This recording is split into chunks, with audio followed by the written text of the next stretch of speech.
यमाई देवीच्या नावानं अंबाबाईच्या नावानं यमाई देवीच्या नावानं जय श्रीराम, जय शिवराय. नमस्ते मित्रांनो, मैदान रिपोर्टरमध्ये आपल्या सगळ्यांचं स्वागत आहे. मित्रांनो, आपण आलो आहोत सातारा जिल्ह्यातील खटाव तालुक्यातील औंध या गावामध्ये. मित्रांनो, या ठिकाणी भव्यदिव्य असं यमाई केसरी ओपनचं मैदान संपन्न होतं आहे.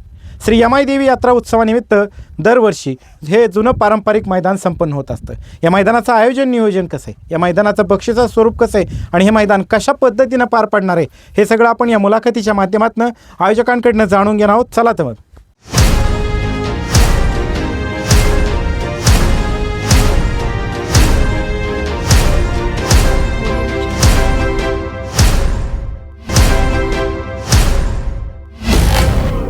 नमस्ते. नमस्कार. आपलं नाव दादा? तानाजी इंगळे. दादा, काय सांगाल मैदानाच्या संदर्भामध्ये? खटाव तालुक्यातलं एक जुनं पारंपरिक मैदान दिनांक 17 जानेवारी रोजी संपन्न होतं आहे. यमाई केसरी असं या मैदानाचं नाव आहे. कशा पद्धतीने या मैदानाची तयारी सुरू आहे? खरं तर प्रथम मी सांगू इच्छितो की महाराष्ट्र आणि कर्नाटक आणि औंध ग्रामस्थांचं आराध्य दैवत म्हणून श्री यमाई देवीला ओळखलं जातं. या यमाई देवीची यात्रा गेले परंपरा ह्या यात्रेची आहे. जवळजवळ 125-150 वर्षाची परंपरा आहे. औंध हे संस्थानिक गाव असल्याकारणाने या गावाला एक वेगळा इतिहास आहे आणि त्या वेगळ्या इतिहासातूनच ही यात्रा नियोजन झालं. आणि ह्या यात्रेनिमित्त या खटाव तालुक्यामध्ये मला वाटतं हे या औंध संस्थानची पहिलीची यात्रा असू शकते. कारण त्यानंतर पुशेगाव यात्रा भरायला सुरुवात झालेली आहे. कारण औंध यात्रा ज्या वेळेला भरत होती त्यावेळेला पुशेगावचे सेवागिरी महाराज सुद्धा औंधसारख्या या ऐतिहासिक नगरीत येत होते. त्यामुळं पुशेगाव यात्रा ही नंतरच्या कालावधीमध्ये, पण पूर्वीचा इतिहास जो आहे औंध संस्थानचा, ते औंध संस्थानच्या इतिहासामध्ये औंधची यात्रा ही प्रथम यात्रा ह्या भागामधली असू शकते असा आमचा ग्रह आहे. अशाच या यात्रेची एक परंपरा असल्याकारणाने ह्या औंधला एक वारसा असल्याकारणाने शेतकऱ्यांचं मनोरंजनाचं खेळाचं एक माध्यम म्हणून खरं म्हणजे शेतकऱ्यांना विरंगुळा करण्यासारखं दुसरं काही पूर्वीच्या कालावधीमध्ये नव्हतं. त्यामुळे ह्या औंध संस्थांनं बैलगाडी शर्यत ही अशा शेतकऱ्यांचा मनोरंजनाचा विषय घेतला आणि तो विषय आजच्या घडीला जागतिक पातळीवरती प्रसार आणि प्रचार झाल्या कारणानं आज बैलगाडी शौकीन ह्या महाराष्ट्रामध्येच नाही तर देशामध्ये जगामध्ये निर्माण झालेत. आता आमचाच एक जो कमिटीचा सदस्य आहे त्याच्या हातावरती बघितलं तर बैलगाडी शर्यतीचं बैलगाडीचं टॅटू आहे. अशा स्वरूपाचे एक महाराष्ट्रामध्ये म्हणजे सर्वच क्षेत्रामध्ये जसं क्रिकेटला जसं महत्त्व होतं तसं बैलगाडी शर्यतीला एक वेगळं महत्त्व आलेलं आहे. आणि त्याच महत्त्वातून औंधची जी पारंपरिक बैलगाडी शर्यत आज ह्या ठिकाणी 2026 दिनांक 17/1/2026 या दिवशी ह्या मैदानामध्ये आपली बैलगाडी शर्यत संपन्न होणार आहे. परवानगीची प्रोसेस कुठपर्यंत आली दादा? परवानगीची प्रोसेस ही अंतिम टप्प्यामध्ये आहे. संबंधित परवानगी देणाऱ्या अधिकाऱ्यांकडून या मैदानाची पाहणी करण्यात आली का? हां, पाहणी करण्यात आलेली आहे. कारण हे मैदान कशा स्वरूपाचं आहे, कारण येणाऱ्या ह्या प्रत्येक मैदानामध्ये अधिकाऱ्यांचं एक काम असतं ते मैदान पाहणं.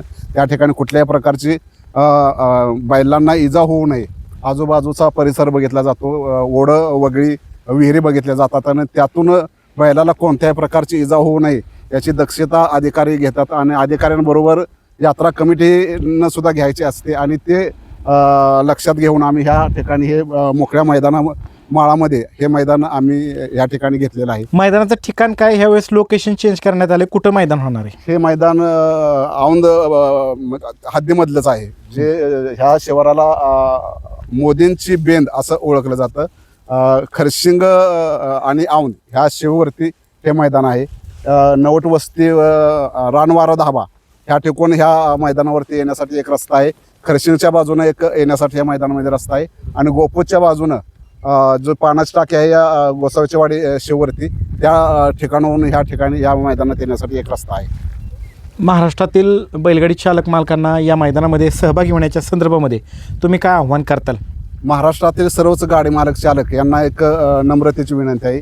हा बैलगाडी अड्डा हा पूर्ण भारतीय बैलगाडी जे कमिटी आहे, अखिल भारतीय बैलगाडी कमिटी यांच्या आदेशा आणि नियमानुसार या ठिकाणी संपन्न होणार आहे. त्यामध्ये खटाव तालुक्याची बी कमिटी असणार आहे. अखिल भारतीय बैलगाडी शर्यत कमिटी जी आहे त्या कमिटीच्या नियमानुसार या ठिकाणी आम्हाला त्यांचं मार्गदर्शन मिळतं वारंवार. आणि आमची कमिटी गेले अनेक वर्षाची परंपरा असल्या कारणानं बऱ्यापैकी ह्या कमिटीतल्या सदस्यांना बैलगाडी शर्यतीचं काय कसं नियोजन करायचं असतं ह्याची पूर्णतः माहिती असल्या कारणाने आम्ही ह्या ठिकाणी बैलगाडी अड्डा सर्व बैलगाडी चालक मालक यांना वेगवेगळ्या ज्या समस्या निर्माण होतात त्या समस्या दूर करण्याच्या प्रयत्नाने ह्या ठिकाणी आम्ही सर्व सुखसोयी निर्माण करणार आहे. नोंदी करण्याच्या संदर्भात काय आव्हान कराल? नोंदी सर्व गाडी मालक चालक यांना विनंती आहे की नोंदीचा सुरुवात कालपासून आमच्या झालेली आहे. तर आपण लवकरात लवकर या ठिकाणी नोंदी करून घ्याव्यात.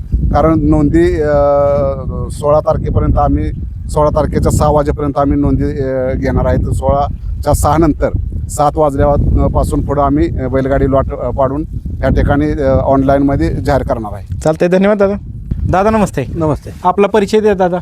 मी गणेश अनिल देशमुख. मी बैलगाडी कमिटीचा अध्यक्ष आहे. अध्यक्ष आहात नियोजन कमिटीचे. नियोजन कमिटी. बरं दादा, काय सांगाल मैदानाच्या संदर्भामध्ये? मैदान कसं आहे, रान कसं आहे? मैदान रान कटनाचं आहे. हं. मैदान बी हे वर्ष नवीन घेतल्यामुळे आम्ही जरा बऱ्यापैकी निवड करूनच घेतलेलं आहे. बरं, आता आपण वळू बक्षिसांकडं. बक्षिसाचं स्वरूप प्रथम ते शेवटपर्यंत सर्व सांगा. पहिलं बक्षीस आहे 1.5 लाख रुपये. दुसरं बक्षीस आहे 1 लाख रुपये. हं. तिसरं बक्षीस आहे 75. चौथं आहे 50. 5वं आहे 35. हं. 6वं आहे 25. आणि 7वं आहे 15. 8वं आहे 11,000 बक्षीस. बरं, प्रवेश फी किती आहे? 1500 रुपये प्रवेश फी. बरं, आणि नोंद चालू झाली? नोंद चालू झाली की कसा प्रतिसाद भेटतोय आतापर्यंत? किती गाड्यांची नोंद झाली? आतापर्यंत एक 100च्या वर गेले सरासरी. बरं, त्यानंतर आता आपण वळू मैदानाकडं. मैदानाचं रान कसं आहे, माती कशी? माती मऊ आहे, दगडाचं काय कुठं अजिबात नाही. आणि थोडंसं उराटे आहे. कटनाचं आहे, कटनाचं आणि उराटी आहे. कटनाचं उराटे आहे. एकूण मैदानामध्ये फाट्या किती आहेत? 11 फाटे आहेत, त्यातल्या 10 पळवले जाते. बरं, पल्ला किती ठेवण्यात आला एक्झॅक्ट? 950. परफेक्ट टेपने मोजून. परफेक्ट. बरं, त्यानंतरनं फाटीच्या आतातमधलं अंतर किती ठेवण्यात आलं? 14 ते 15 फूट ठेवले. खाली सुट्टीच्या ठिकाणी एका वेळेस किती गट थांबू शकतात? 10 गट थांबू शकतात. निकाल रेषेसमोर बैलांना थांबण्यासाठी किती जागा आहे? जवळजवळ 700-800 फूट जागा पुढे मोकळी आहे. पुढे मोकळे आहे. बरं, त्यानंतरनं खाली सुट्टीच्या ठिकाणी पट्टी आहे, आहे की कॅमेरा आहे. आहे. झेंडा पंच म्हणून कोण काम पाहणार आहे? सोमनाथ जगदाय म्हणून आहेत. बरं, त्याचबरोबर मैदानाचं समालोचन कोण कोण करणार आहे? सुनील मोरे आहेत आणि आणखीन सर वगैरे आहेत. बरं, त्यानंतरनं निकाल रेषेवरती एकूण किती कॅमेरे आहेत? 2 आहेत. लाईव्ह प्रक्षेपण कुठल्या चॅनलवर होणार? P3 live. P3वरनं. त्याचबरोबर दादा, मैदानाच्या दिवशी एकूण मैदानाला किती टक्के बॅरिकेड असणार आहे? 50% पलीकडे. दोन्हीकडे. दोन्हीकडे. त्याचबरोबर या मैदानाच्या आजूबाजूला धोकादायक परिस्थिती निर्माण करणारा घटक, विहीर, ओढा, नाला, दरी असं काय का? नाही काय. बरं, त्याचबरोबर दादा, दुसरं म्हणजे ज्या दिवशी मैदान संपूर्ण आहे त्या दिवशी या ठिकाणी ॲम्ब्युलन्सची व्यवस्था करण्यात आली का? 100% 2 ॲम्ब्युलन्स आहेत. पिण्याच्या पाण्याचे टँकर आहेत? 2 टँकर आहेत. ज्या दिवशी मैदान संपूर्ण आहे त्या दिवशी सकाळपासून संध्याकाळपर्यंत या ठिकाणी पशुवैद्यकीय अधिकारी उपस्थित असणार? 2 अधिकाऱ्यांना सांगितले सूचना. बरं, हे संपूर्ण मैदान माननीय सर्वोच्च न्यायालय, महाराष्ट्र शासन, अखिल भारतीय बैलगाडी संघटना महाराष्ट्र राज्य आणि अखिल भारतीय बैलगाडी संघटना खटाव तालुका यांनी घालून दिलेल्या नियम अटीनुसार पार पडेल का? 100% त्यांच्या नियमानुसार. या मैदानामध्ये निकाली पंच म्हणून कोण काम पाहिजे? निकाल पंच म्हणून कमिटीच थांबणार. हां, आणि अटीतटीचा निकाल झाला तर पंचांच्या आम्ही कमिटीकडे जाऊन तालुका कमिटी. बरं निर्णय सोडू. बरं, तुम्ही या मुलाखतीच्या माध्यमातून महाराष्ट्रातील तमाम बैलगाडी चालक मालकांना काय आव्हान कराल या मैदानात सहभागी होण्याच्या संदर्भात आणि ऑनलाईन नाव नोंदणी वेळेत करण्याच्या संदर्भात? त्यांना बैलगाडी मालकांना एकच सांगू इच्छितो की जास्तीत जास्त नोंद करून ह्या बैलगाडीचा लाभ घेऊन नोंदणी सहकार्य करा. सकाळी मैदान किती वाजता सुरू होईल? सकाळी 8 वाजता चालू होईल. मैदानाचा फायनल किती वाजायच्या आतमध्ये? 5 वाजायच्या आत. बरं, त्याचबरोबर दादा, अजून हे नवीन फाटी त्याच्यामुळं ह्या मैदानाकडे येण्यासाठी रस्त्याच्या ठिकठिकाणी योग्य ते निशाणी बोर्ड लावले जातील ना? चालतंय, धन्यवाद दादा. थँक्यू. नमस्ते. आपलं नाव दादा? सतीश सुतार. दादा, काय सांगाल मैदानाची कशी काय पद्धतीने तयारी सुरू आहे? जुनं नामांकित हे मैदान आहे, यमाई केसरी म्हणून या मैदानाचं नाव लौकिक आहे आणि या मैदानाची सर्वजण आवडतेने वाट पाहत असतात. असं हे औंधचं यमाई देवीचं यमाई केसरी मैदान आहे. तर काय सांगाल याच्याविषयी? बैलगाडी मालकांनी सर्वजण नोंदणी करून घ्यावी. बरं, आता आपण या मैदानाच्या नियम अटींकडं. हे संपूर्ण मैदान माननीय सर्वोच्च न्यायालय, महाराष्ट्र शासन व अखिल भारतीय बैलगाडी संघटना महाराष्ट्र राज्य यांनी घालून दिलेल्या नियम अटीनुसार पार पडते. या मैदानामध्ये बैलाच्या कुठल्या अवयवावरती निकाल दिला जाईल? कुठला पुढे जो कुठला अवयव असेल त्याच्यावर. बरं, त्याचबरोबर गटाला समान गाड्या उतरल्या तर कशा चाल दिली जाईल. त्यानंतरनं सेमीफायनलला समान गाड्या उतरल्या तर कशा पद्धतीचा निर्णय असेल?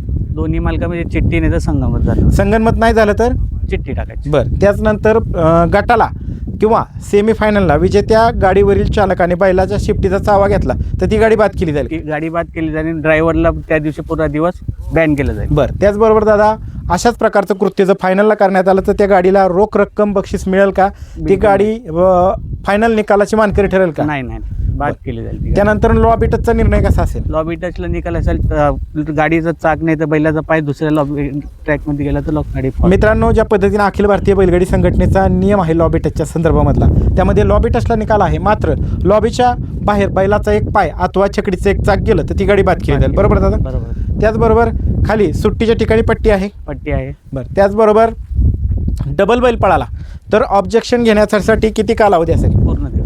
ऑब्जेक्शन घेणाऱ्या व्यक्तीला काय नियमावली असेल? पुरावा न दाखवायला सिद्ध केलं. सिद्ध झाला तर गाडी बाद केली बाद जाईल. केली. बरं. या मुलाखतीच्या माध्यमातून तुम्ही महाराष्ट्रातल्या तमाम बैलगाडी चालक मालकांना या मैदानात सहभागी होण्याच्या संदर्भात आणि वेळेत ऑनलाईन नाव नोंदणी करण्याच्या संदर्भामध्ये काय आव्हान कराल दादा? लवकरात लवकर ऑनलाईन नोंदणी करावी. नोंदणी चालू आहे 16 तारखेपर्यंत सकाळी 8 वाजता बुकिंग चालू आहे. चालतंय. धन्यवाद. आढावा मुलाखत घेत असताना या ठिकाणी बैलगाडी मालक मैदानाची पाहणी करण्यासाठी आले. दादा नमस्ते. नमस्कार. आपलं नाव काय दादा? माझं नाव राहुल येवले, वडीच आहे मी. वडीचा आहात. तर आता काय झालंय, कोण कोण म्हणली जरा नवीन फाटे बघून येऊया, जरा बरं. बघूया.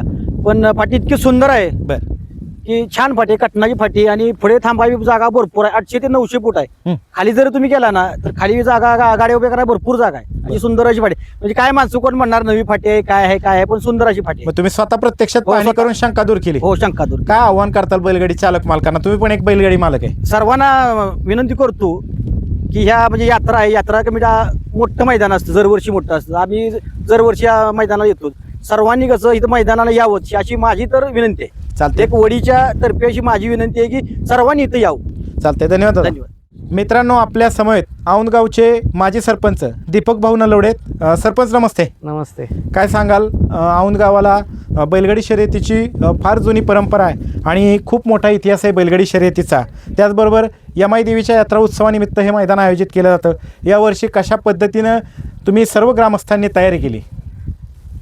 श्री यमाई देवी यात्रेनिमित्त आमच्या आधारस्तंभ श्रीमंत गायत्री देवी पंतप्रतिनिधी यांच्या मार्गदर्शनाखाली ह्या यात्रेमध्ये विविध प्रकारचे कार्यक्रम पार पाडले जातात. त्यातलाच हा शेतकऱ्यांच्या आवडीचा असा विषय हा बैलगाडी. या बैलगाडीची सुरुवात पश्चिम महाराष्ट्रामध्ये मला वाटते औंधपासूनच सुरुवात झाली. औंधमध्ये पूर्वी खिलार जातीची गायीची पैदास केली जात होती. या पैदाशीतूनच या बैलगाडीची शर्यतीची निर्मिती झाली आणि जवळजवळ असं आम्हाला सांगण्यात येतं की 1898 साली पहिली यात्रा आमची भरली. जवळजवळ 125 ते 130 वर्षाचा आमचा या यात्रेचा इतिहास आहे. आणि जवळजवळ पश्चिम महाराष्ट्रामध्ये सर्वांना माहीत आहे की औंध यमाई देवीची यात्रा फार मोठी असते. त्याच्यामुळे या मैदानाला फार मोठी परंपरा आहे.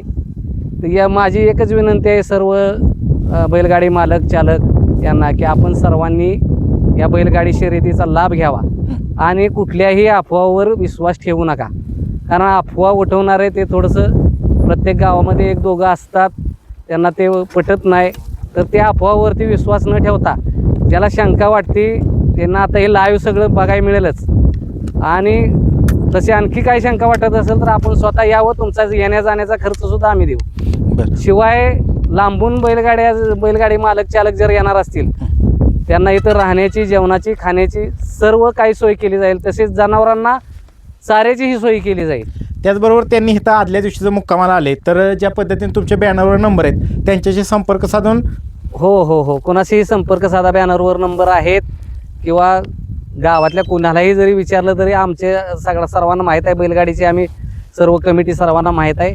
दादा, हे जुनं पारंपरिक मैदान आहे त्यामुळं संपूर्ण महाराष्ट्रभरातून या ठिकाणी बैलगाडी मालक येणार आहेत. खाली तुम्ही पाहायला गेला नाशिक, जळगाव, यवतमाळ, त्याचबरोबर छत्रपती संभाजीनगर, अहिल्यानगर, त्याचबरोबर मुंबई असेल, मावळ, मुळशी असेल, त्यानंतरनं खाली कोल्हापूर, सांगली आणि इकडनं विटा ह्या भागातनं सुद्धा बैलगाडी मालक येणार आहेत. त्यामुळं मोठ्या प्रमाणावरती गाड्यांची नोंद झाली तर त्या मैदानाच्या संदर्भातलं सगळं योग्य ते नियोजन करण्यात आलं आहे का? 100% करण्यात आलेलं आहे. चालतंय. धन्यवाद काही दादा. अडचण येणार नाही. नमस्कार, धन्यवाद.